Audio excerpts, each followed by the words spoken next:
the recording. So hi everyone who is joining us now online and who is watching that on this video, this recorded video. My name is Alexandra Lecoeur. I'm the director of European Cultural Academy. I have my colleagues with me today, Matteo Magnani and Hesperia Iliadou, and I'm very happy to welcome everyone, all the participants for this session. It is dedicated to our program about Venice Biennale Revealed that takes place in November. This kind of the end of the Biennale, which opened at the end of April this year and lasts for 6 months. And you know, this session is going to be structured in the following way.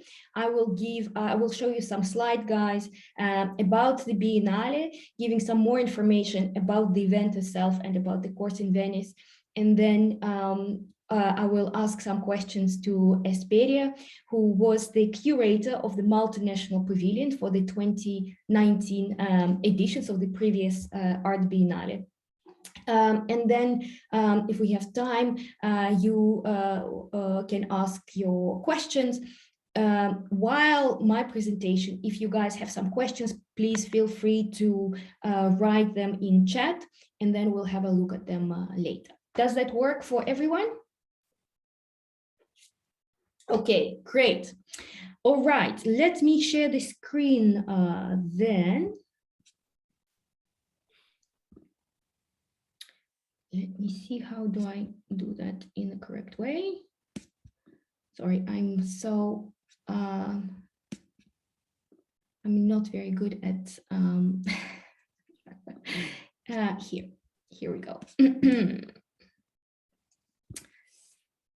Oh, right, you see that? Okay. All right, so in the beginning, I would like to tell you some words about our organization, European Cultural Academy. We are an educational branch of European Cultural Center in Venice, and the center is the second largest cultural foundation in Venice after the Venice Biennale. It was established by an artist called René Rittmeyer, and we have 3 palaces in Venice and 2 public sculpture gardens right next to at the Biennale entrance.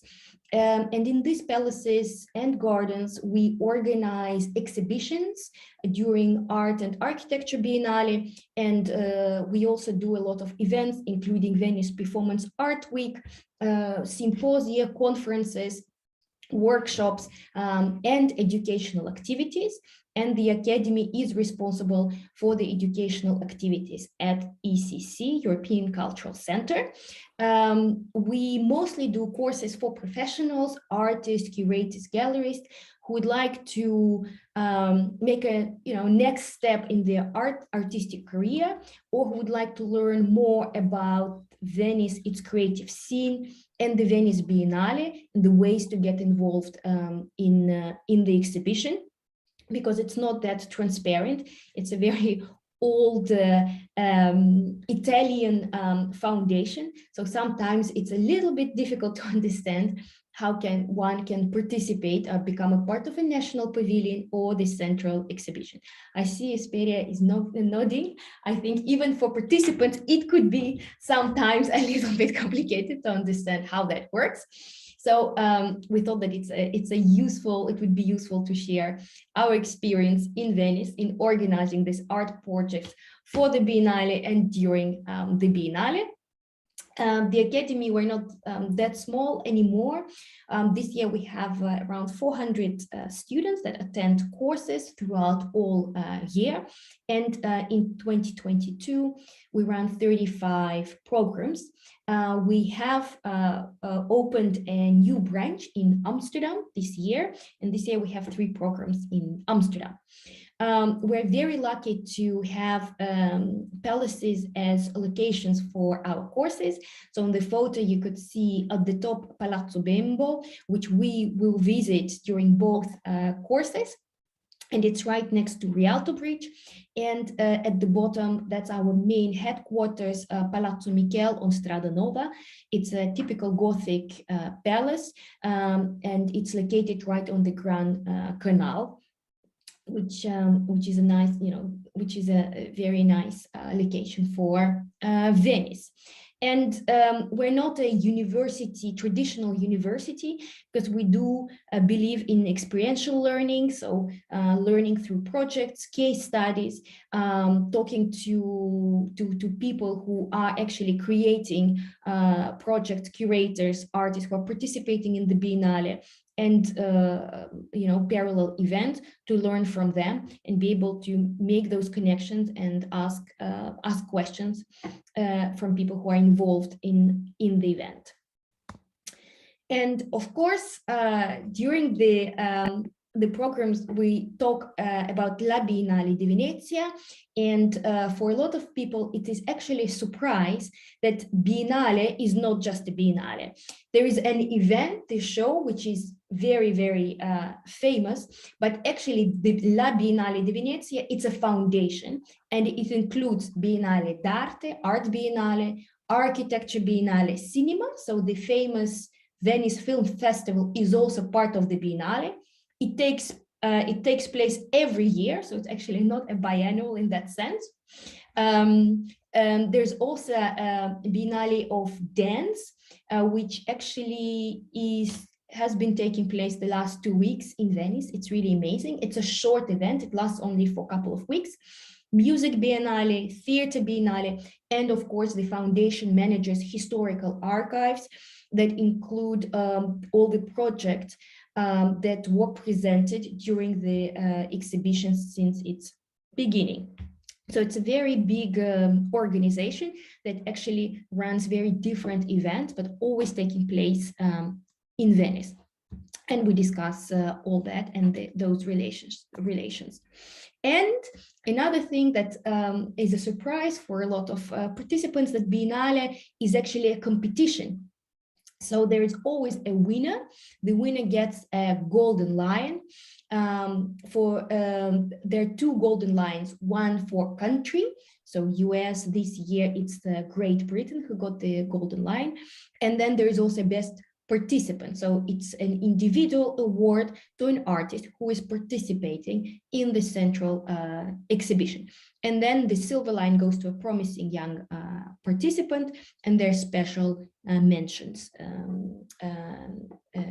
for artists. So it is also a competition. So if you are part of the Biennale, there would be jury during the coming to your location during the preview days, assessing the project and seeing whether you are eligible for an award. This year Biennale is called The Milk of Dreams, Il Latte dei Sogni, a very beautiful, a magical name. And I must say that this edition is really very, very special. It presents more than 200 artists from 58 countries, which is quite a lot. Some of the artists have already passed away, some of them are live, and it has the biggest number of female participants in the history of the Biennale. So yes for that. And this year there are some countries that are participating for the first time, including Cameroon, Namibia, Nepal, Oman, and Uganda, and 3 new national pavilions from the countries that you see on the slide. This is always very exciting to see the art from new parts of the world. So during Venice Biennale Revealed, we spent whole day at Arsenale, where we talked to the Biennale team, their beautiful lectorium, and then we spent the whole day at Giardini, which in Italian means gardens, and there we will see the central exhibition and also the selected national pavilions. In Giardini we have the US, Canada pavilion, France, Germany, Great Britain, Hungary, Japan, and so on. It's really very big, beautiful. It's a very big, beautiful garden. So we'll have a guided visit, and then participants will have time to explore the exhibition themselves. And there's always a boss at the exhibition. And this year, the boss is Cecilia Alemani, and she is an Italian curator. Sometimes they call her a creative director of the exhibition. Before becoming a curator for the Biennale, for this edition of the Biennale, she was working as a curator of Highline in New York, managing the artistic projects at the Highline. And on this slide, she's standing next to Roberto Cicuto, and he is the president of the Biennale Foundation, actually rather new president. And before that, he used to be the director of the Venice Film Festival. So this is always a very special moment when there is an announcement who will become the next curator of the art or architecture Biennale. And of course, during the course, we discuss the structure of the exhibition, because there is a central exhibition, and the participants are selected and invited by the curator, in that case, Cecilia Alemani and her team. There are also national pavilions, so there is a national representation by US, Israel, Serbia, Italy, and Saudi Arabia, and other countries. And the curator doesn't actually have much say in what is presented at those pavilions. And then there are collateral events, which are kind of parallel events that are taking place during the Biennale. They're official part of the exhibition. And then there are many events that are taking place just during those 6 months in Venetian museums. And we try to include all of those events in the program during contemporary art, but also, of course, during the Venice Biennale Revealed. I have a slide on the schedule, so you will see that we're able we try to see, the selected projects from central exhibition, national pavilions, and collateral and satellite events that are in the city center. By the way, Venice Biennale is the only Biennale that has this kind of national representations. This is why it is sometimes called the Art Olympics, the Olympic Games of art. This year, satellite events include amazing exhibition by Anish Kapoor, and an exhibition by Anselm Kiefer in Dodge Palace, right at San Marco Square. There's a really very special events. Anselm Kiefer is very interesting because maybe you know that last year Venice turned 1600, so it was a big anniversary. And the Kiefer's exhibition is also dedicated to that anniversary, so it's very site specific. It's about Venice, and it was also postponed due to COVID, and now we can enjoy it in 2022.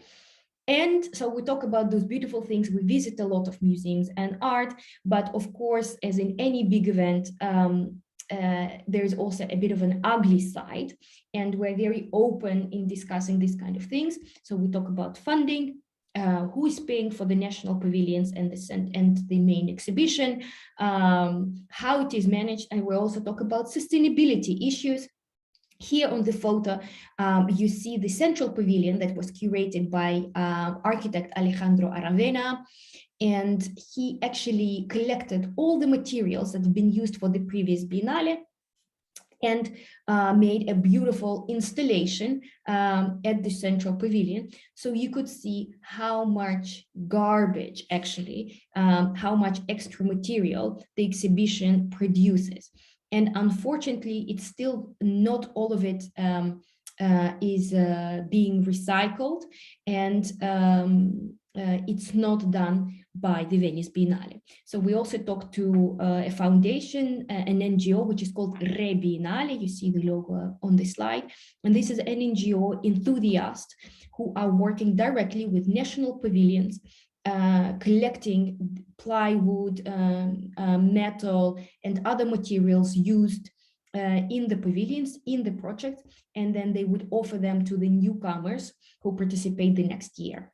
So, I mean, in Biennale, there also could be some ironic things, like there would be a beautiful project on climate change and sustainability, and you know, the materials would fly from Japan or Canada for 6 months to the Biennale. There would be a whole team flying to Venice talking about these very important issues, but then nobody actually thinks what will happen with the exhibition afterwards, what is the carbon footprint of that project in general. So we also discuss these kind of things and invite students to see Biennale from different points of view, which is of course always very interesting and relevant.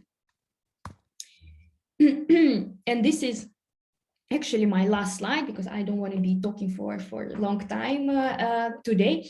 This is the schedule for our program in November. And I mean, this is now set. There might be some minor changes, but in general, this is the program that you can expect. So we always start with Palazzo Michele on Grand Canal with an introduction, and we have a lecture from Professor Laura Tinti. We call it From Bellini to Biennale, but this is basically the curatorial history of the exhibition from the 18th century to 2022. And then, of course, we see Venice. We go to see selected national pavilions and collateral events that are in the city center.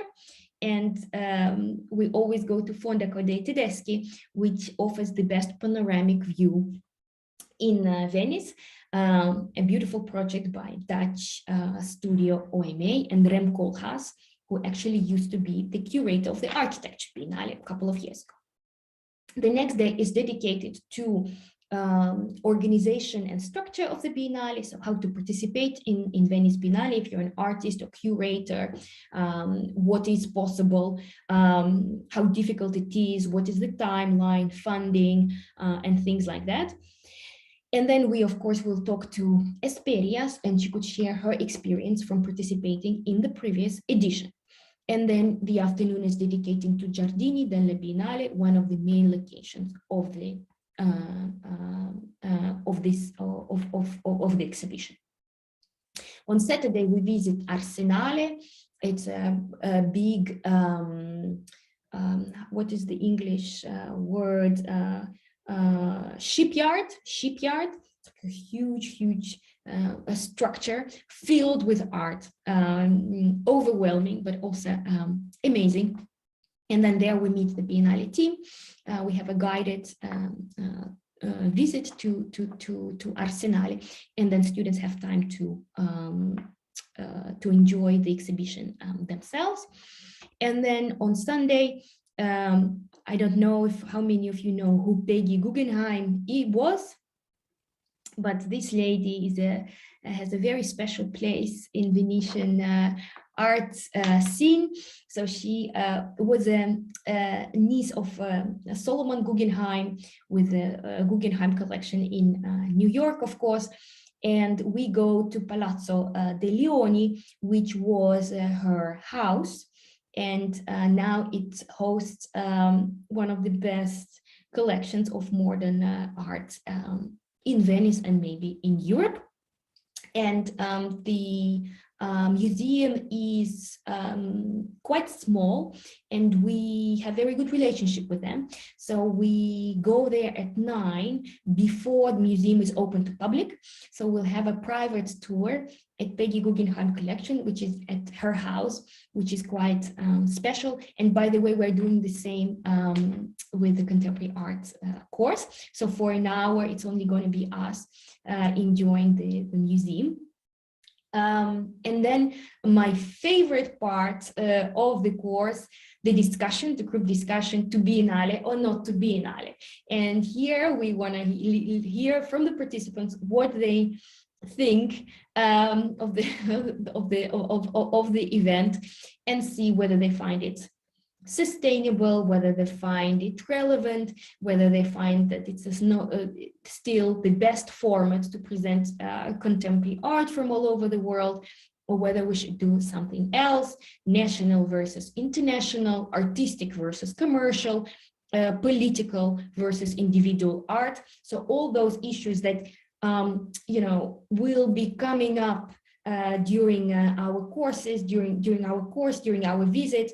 This is the time where we discuss it in group, and we're always very curious to hear what the students say. And then, of course, we're in Venice, so there's going to be a certificate ceremony with Prosecco, with Italian Prosecco, and a boat tour around Venice. And this is always a part of all our courses, also contemporary art, certificate ceremony with Prosecco.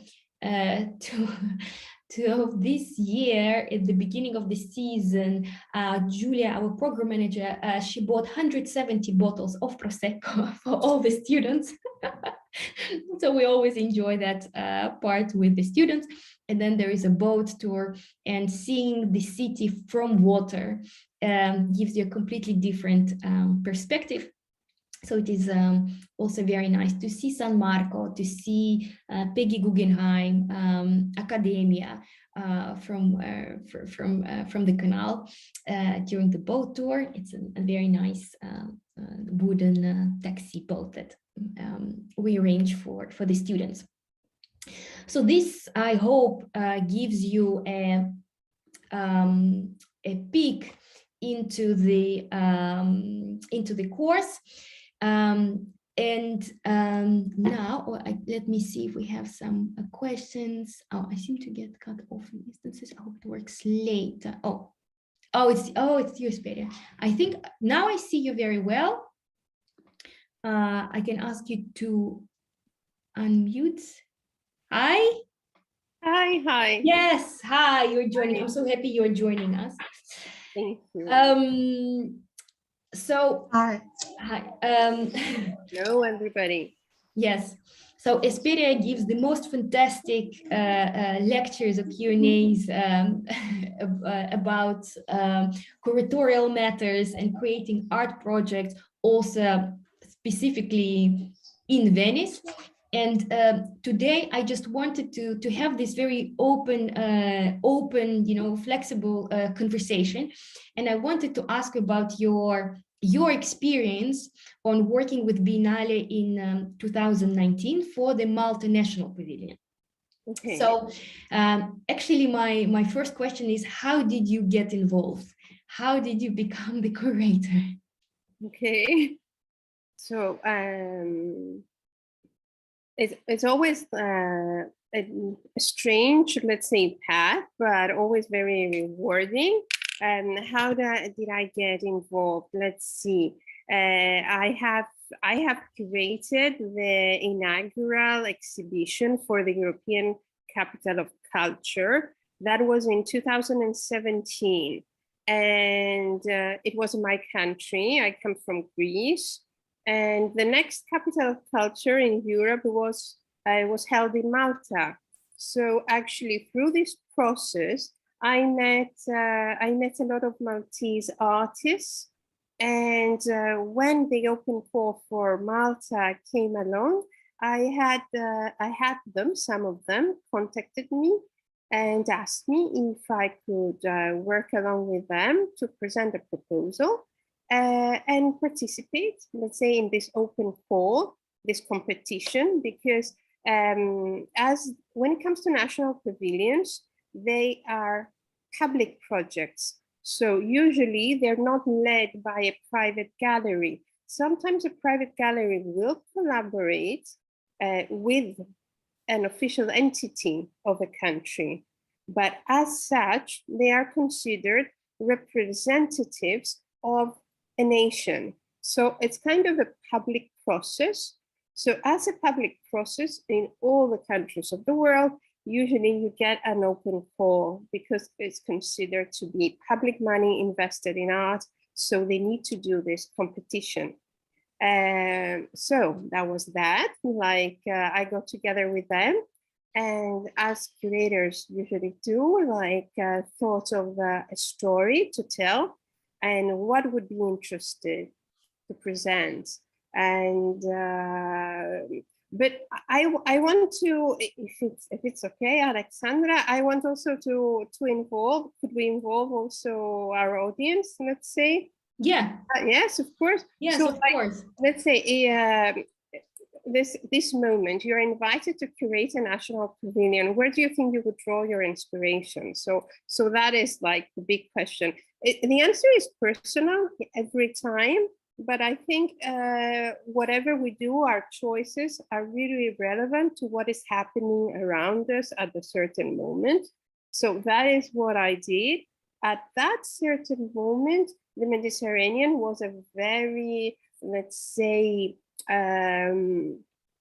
interesting locality, I might say, not only Malta, but it was a time when we had a lot of refugees, displacement, people moving across the water. So from that, let's say that thing that was happening and was concerning the community, the local community in Malta, but also like the biggest audience, greater audiences internationally, and also myself, because I work in social engagement, whether it is within museums or within exhibitions that I curate. Social engagement and socially related subjects are always a big concern for me. And I think it's a big opportunity to present such topics at the Biennale. So from that came the inspiration. Then, in a sense, you put down a story as you would, even when writing a book. And you work with your artists, you select works of art. In our case, their works of art were commissioned, were to be commissioned, and specially created for the Venice Biennale, even were to be chosen. Then you put all that together, obviously with a financial plan, an evaluation, primary evaluation of how the project would evolve when it comes to funds. Then you submit everything to, usually it's a Ministry of Culture that is involved. You do that, and then you just wait. And if you're called, there's a process of interviewing, pitching for your proposal. And finally, if you get it, then even more, the journey afterwards is even more difficult. And I think a curator's position is like the most challenging one in projects such as this, because you are the person that will balance and is in the middle actually between the artist's creativity and what administrators from the governmental body that sponsors the exhibition expect from you. So you are in a very difficult position, and it's not such an easy task. So no, I really, yes, I can't believe you that it's not an easy task to create something like that. And I also think it's worth mentioning that Venice is a very special city for art projects in terms of logistics, for example. There are no cars, there are no roads in Venice. So everything needs to be, it flies into the airport, and then it's being brought by boat, or if it's a very heavy project piece of art, by crane. And a lot of people do not, they tend to forget it. I also have a theory that it's this is why Venice has become such a popular city, because Yeah. it doesn't matter whether you arrive in a super yacht and you stay in a 5-star hotel, or you're a student staying in a hostel. Yeah. You know, you have to walk. And then all those galleries, I talked to director of Bel Air gallery, and they have locations all over the world, in Venice, for example, and New York. And she says, we have, in terms of sale, in Venice, we have 70% of walk-ins a sale, and in New York it's always by appointment, and we arrange a parking for them, so people are coming in with a chauffeur. And she said yes, because you have to walk in Venice, so there is this mix of you know, art collectors, art students, curators, all walking the same very narrow streets. And I think that creates that special atmosphere, and we feel it during the preview days, but also throughout the Biennale, right? Yes, definitely. And I don't know yet, like whether the participants, like your artists or curators or people interested in art, for sure. I think if you go through this experience, if somebody, in a sense, learns how to create an exhibition in Venice, then you can actually do it anywhere, because as Alexandra also mentioned previously, I think it's the most demanding city to set up an exhibition, whether you would go through the process of teaching for a national participation, or obviously you would give it a try as an independent curator or independent artist. Also, that is very beautiful in Venice. Let's say I also teach in Florence in a different program, but I want to say that Venice is so different from any other city, even in Italy. Even a city like Florence doesn't really give you these opportunities. It's not an open city to artists and art lovers, but more introvert. Instead, Venice is totally the place to be, to investigate. And if you really have this ambition, dream, or interest to curate or to present your work here, it is possible. It's difficult, it might be, but with the adequate knowledge or help from counselors or consultants and so on, it's an easy that can give you this window to the world, and it's very interesting. Yeah, here. Definitely. And there, I mean, you see that there are hundreds of projects happening throughout those 6 months. So there is a lot of people coming from abroad that having a short-term project, a performance, a show which lasts 6 months, 2 weeks, and so on. There are a lot of different type of projects that are happening in the city. Hesperia, what was the most surprising thing when working with the Biennale? Okay, let's see. Okay, I curated for the Biennale, but also for some years I worked as commissioner for national pavilions. A commissioner is actually the person who manages the project, so does the logistics and so on. What is the most demand? So I worked both for the setting up an exhibition within the Arsenale space, as was the Malta National Pavilion. I worked with Greece last year. Greece is in the Giardini. But I have also worked with countries with collateral events that exhibit in the city. So I think in that case, the most demanding thing is actually following up with the bureaucracy that the city has, or it is imposed by the Biennale itself. So there are many deadlines and many, let's say, guidelines that you need to follow, and you need to do it. And it's parallel, obviously, from the creative process of a curator or an artist working and being in Venice. Then, when it comes to national pavilions, I touched a little bit upon that before, is that the country that commissions you to represent them really takes it, obviously, and it's natural, very seriously.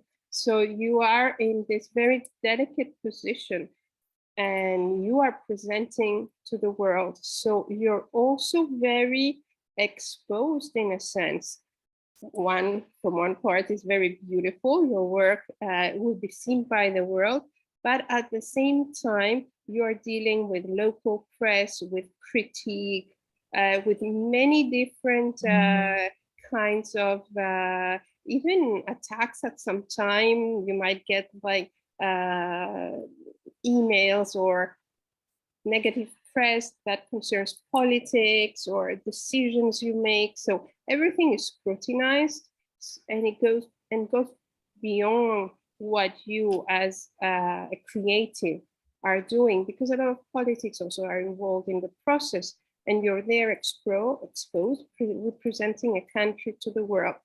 And that, I must say, like I see some of the faces, like I see some beautiful ladies here with us, like this year's Biennale gave that very strong, let's say, position and put forward female faces of the art world, both from history and current contemporary creatives. But for a woman working in the field, it's always more difficult, I think, to be accepted and to be, let's say, validated for the hard work you do. Yeah. So it's never an easy job. No, yeah. No, but it's so worth it, right? Yes. Yeah, definitely. Do you guys have questions for Hesperia or for me?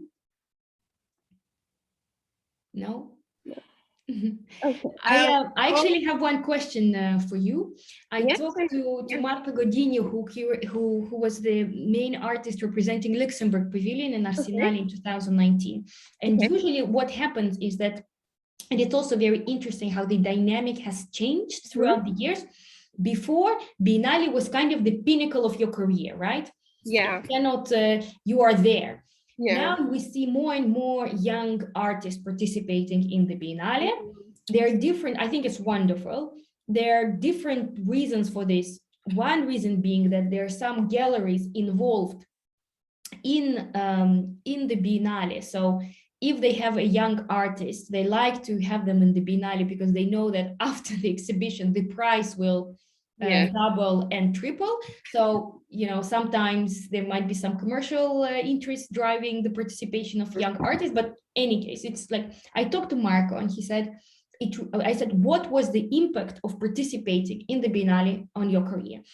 And it was 2019. And he said, look, I got a lot of media attention and a lot of projects, new projects, when people got to know that I was in Arsenale, but then COVID hit, and everything that was, he had to ride this wave, right?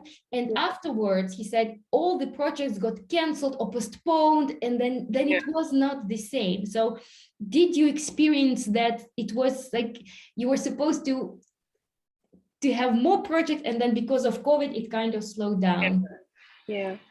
No, I think that is correct, definitely. And unfortunately, we were the unlucky ones, let's say, that we were totally in that, let's say, boundary before and after the COVID era, let's say. So even, let's say, Malta was considered by different journals online, by Freeze and so on, as one of the 5 worth seeing pavilions that year. So also we were very lucky to get a lot of publicity, also praised especially for this social message, and that we dealt with issues that were very concerned with the current political and social situation in the Mediterranean Sea.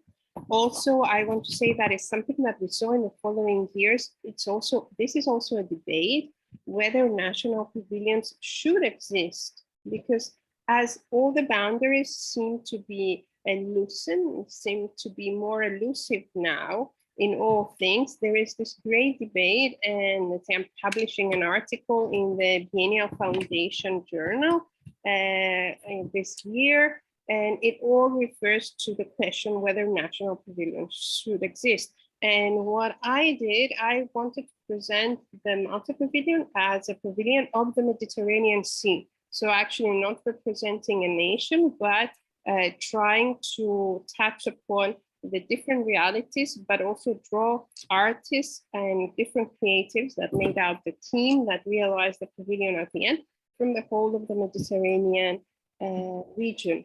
But yes, unfortunately, afterwards, we had like many projects here in Venice and in the world. But unfortunately, there was this break, let's say. Yes, but hopefully that we can build up still. Back exactly. and build up on that. And maybe worth mentioning what happened actually with the Biennale. So usually even years are architecture, uneven art, and it has been like this for years. So now that in even year we have art, it changed the whole calendar of the art world, and documenta, it manifested, all kind of changed the travel calendar for most of the galleries, I think. But what happened is that in 2020, it was cancelled, and then it was postponed. The architecture biennale was first cancelled, then they said we're going to run it instead of 6 months for 3 months, so the opening going to be in August instead of April. Then in August they say we're not going to do the architecture biennale, so they postponed it until 2021. It finally was opened, and then the art biennale was moved 1 year, let's say further. And that's one thing. And the second thing that I wanted to also comment on, that with the national pavilions, indeed, there are international teams working on the national project. So you don't need to be the citizen of the country you're working for. So there are many examples of curators coming from completely different part of the world than the pavilion they're working on. And usually artists, it could be a collective, or artist could, it could be a Chinese artist living in France who got educated in the UK. So whether he really represents Chinese art now, it's a big question. And the question is, we cannot expect Ai Weiwei, for example, to be in the China National Pavilion anytime soon. So, what kind of artists are in there and what kind of projects they're representing. It's also a very interesting food for thought, I think, right? Yes.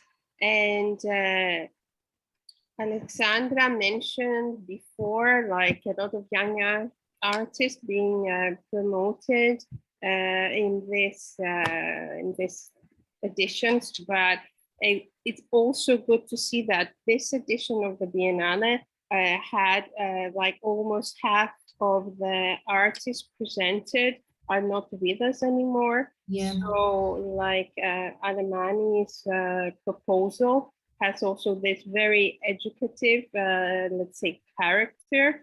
And I researched the history of exhibitions, and I also teach in that field. And I think this is an exhibition that nobody should miss. And I think from now on, it will be an exhibition that I will include, let's say, in my research as a turning point. And I wanted to, like in the merit of it, mention like phrase from the catalog, which I think will be interesting. It says in the catalog that it aims to re-educate through re-enchantment. So it's this idea of like relearning different histories, different realities, different imaginations. And it's a wonderful, absolutely wonderful edition of a Biennale that I think when you participate in this course, this session, you will be very amazed from its beauty and totally captivated. I also like this idea, for sure. Yeah, really. I think it's a unique example also because of this attention to feminist histories, like alternative histories, and has a certain, let's say, delicate sensitivity in the way things are presented. And myself as also, because I saw a question in the chat by David, Oh, and yes. touch upon it. Like in all the classes I teach, I always say like the person that has the most interesting contribution is the person that is outside of the forest, let's say, because all the people that work within the field, we are people kind of lost in a forest looking for our way. But somebody that comes outside from the discipline, I think, has the more clear view and actually could be a very a contribution that actually defines our practice. Because as a curator also, I believe that we should curate listening to what our audiences and what the people see, what they perceive.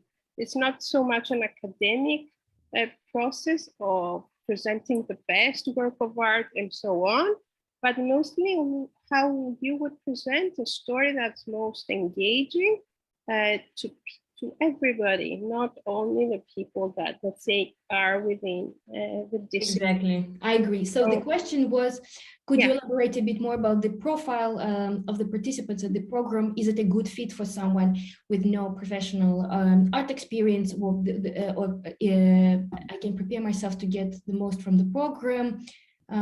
So you're willing to start the business in this method. So you know, I say also, I follow on Hesperia's comment, absolutely.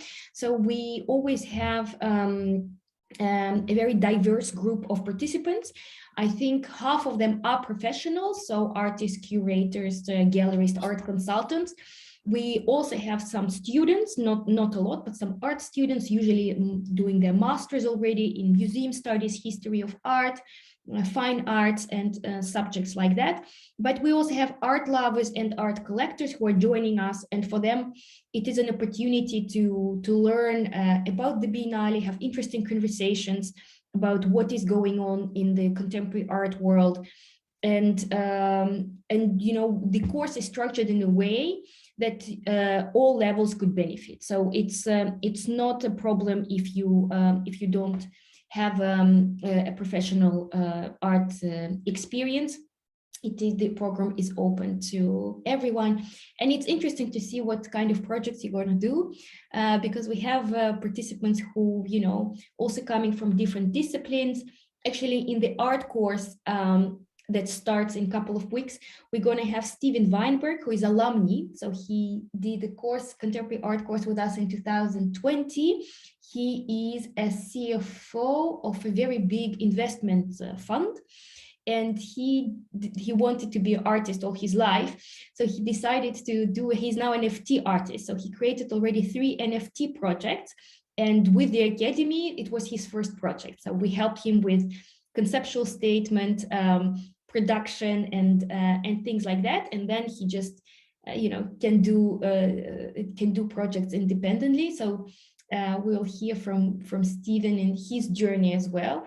And he really didn't have any background in the area, so that's all possible. Yeah, that's all possible. So Steven will be in contemporary art program. I don't know, David, if you're joining us for contemporary art or you're thinking about the November course. But I can maybe later Matteo can share his Steven Instagram profile, so you could see his works as well. And yeah, so he's now a digital artist doing all kind of NFTs. Super interesting. Maybe he knows even more. Oh, he knows more about, okay, November. He knows more about NFT world than I do. Yes, I will. Let me even share it in the chat. Just a second, I'm gonna find him.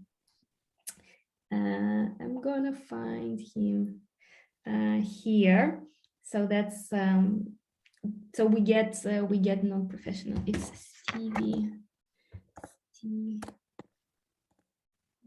So it's the city that inspires, and obviously, Exactly. you know, like through the team, you will find a lot of guidance and for sure, very interesting people that you can ask and guidance. Oh, he doesn't make it easy. So it's Stevie Art. That's the correct Instagram profile. So so find him. Yes. Does anyone else have a question for me or Hesperia or Matteo?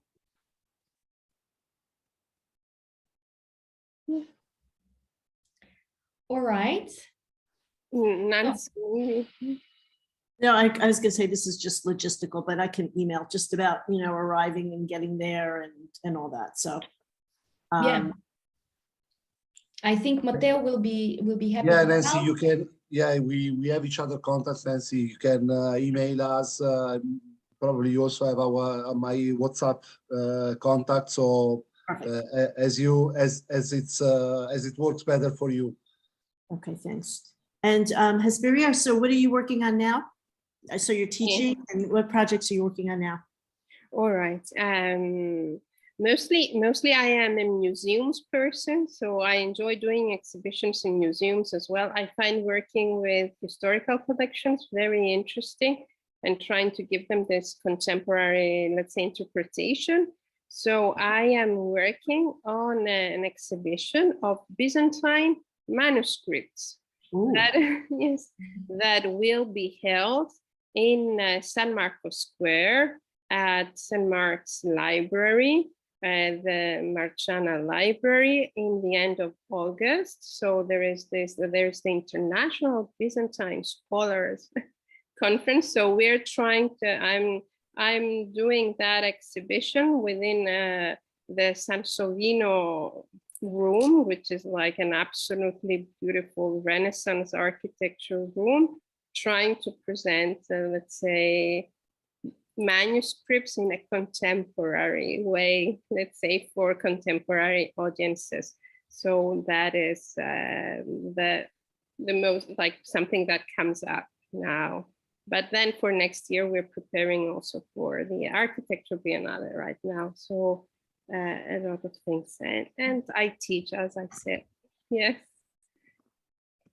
So also, I guess it would be also useful maybe for Alexandra and Matteo, if you have any expectations or like thoughts to share, I guess, like. I think for me, I'm always looking forward to actually welcoming the students in Venice. We have international groups. The contemporary art group is heavily in North America, thanks to Daniel Krisa, I guess. But we have also some European participants coming, and then Venice Biennale Revealed, the groups, you know, usually we have around 11 nationalities per group, and it's always a very nice dynamic. We share the profiles, just the general profiles of the students with the lecturers in advance. So we also try to adapt the program to the profiles. Also for the visits, you know, if we know from which countries the participants are coming from, we try to cover the national pavilions from the respective countries and so on. So we slightly adjust every edition to the needs of the students. Okay. I've shared Steven's Instagram account on the chat. It's stevie.art. And I think his project also in the highlights of the European Cultural Academy, ECA.Venice Instagram. If you are not following us, please do. Venice. Us. All right. Then I would like to thank all of you, and Hesperia, thank you very much for joining us on that Saturday. For some people, morning, I guess, or afternoon. Thank you very much for watching this video if you're looking at it at the recording. And if you still have questions, or if you get questions, please feel free to contact Matteo at European Cultural Academy, or study at European Cultural Academy. He also shared his details in the chat. And I hope to see you in Italy very, very soon. Thank you. Thank you so Thank much. you, everybody. Thanks. Bye. Bye, Have a thank you. great Thank you. Thank you Bye-bye. all. Bye-bye. Bye. Bye. Bye-bye.